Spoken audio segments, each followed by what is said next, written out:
আচ্ছা, একটা আপু কমেন্ট করেছে, আপু আমি মেয়ে হয়েও আপনার প্রেমে পড়েছি। ভাই ট্রাস্ট মি, আমাকে কেন জানি মেয়েরাই বেশিরভাগ অফার দেয়। দেখছো, এটা কোনো কথা বলো? আবার কি এখন আবার রিপ্লাইটা দিতে আসছি, আবার চার্জ শেষ। এটা কোনো কথা বলো?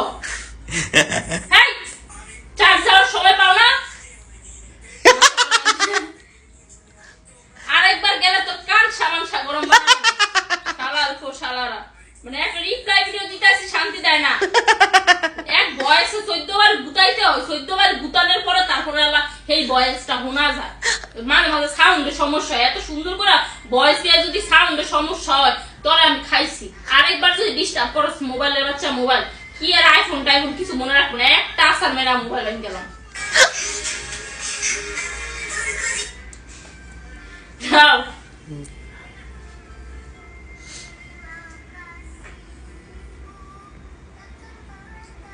আচ্ছা, একটা আপু কমেন্ট করেছে, আপু আমি একটা মেয়ে হয়ে আপনার প্রেমে পড়েছি। ভাই ট্রাস্ট মি, মানে আমাকে কেন জানি মেয়েরাই অফার দেয়। তুমি বিশ্বাস করবে কিনা জানি না, আপনারা বিশ্বাস করবেন কিনা জানি না, খালি কমেন্ট বক্সে এসে বেশিরভাগ মেয়েরা এটা লিখে যে আপু আমি তো মেয়ে হয়ে কি তোমার প্রেমে পড়তে পারবো। তো যাই হোক, থ্যাংক ইউ সো মাচ আপু, তুমি এই কমেন্টটা করেছো। আর হ্যাঁ, সবাইকে আরেকটা খুশির খবর দিয়ে দিচ্ছি, যে যে মেয়েরা আমাকে প্রপোজ করেছো তাদেরকে বলছি তোমাদের সবার প্রপোজ আমি একসেপ্ট করে নিলাম। I love you too. হ্যাঁ, এটাই বাস্তব। খালি মায়েরা প্রপোজ করে। সাউন্ড ঠিক আছে দেখো। হ্যাঁ, কিন্তু আমার একটা সমস্যা কি জানো, আমার খালি মায়েরা পছন্দ করে। তো তুমি মায়ের বিয়ে করে যাও। না না, এটা ভালোবাসা, অন্য কিছু নিয়ে। তুমি তো আবার যাওরা, তুমি অন্য কিছু মনে না, আমি অন্য কিছু বলবো না। ভালোবাসার মানুষ আমার হইতেই পারে। মায়েরা খালি কয় আপু আই লাভ ইউ, আপু আমি তো মায়া হয়ে তোমার উপর ক্রাশ খাই। বাহ, এটা তো তুমি লাকি।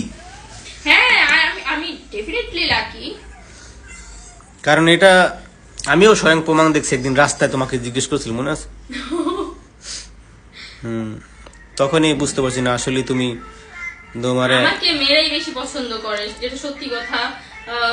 মানে বোরখা পরা মেয়েরা, তারপর থাকে না মধ্যবয়স্ক আপুরা, মানে এরা আমার কেন জানি বেশি পছন্দ করে, আমি নিজেও বুঝি না। অনেকে এটাও বলে যে আপু তুমি স্পষ্ট ভাবে কথা বলো, এই জন্য তোমার এই একটা কারণে তোমার অনেক ভালো লাগে। নাইস জীবন, ধন্য জীবন তোমার। আসলে শোনা, আসলে মানে এত ভালোবাসা অর্জন করব এটা আমি কল্পনাও করতে পারিনি। দোয়া রইলো তোমার জন্য, অসংখ্য দোয়া রইলো। এগিয়ে যাও, সামনে বহুত পথ পাড়ি দেওয়ার সময় আছে এখনো। আলহামদুলিল্লাহ।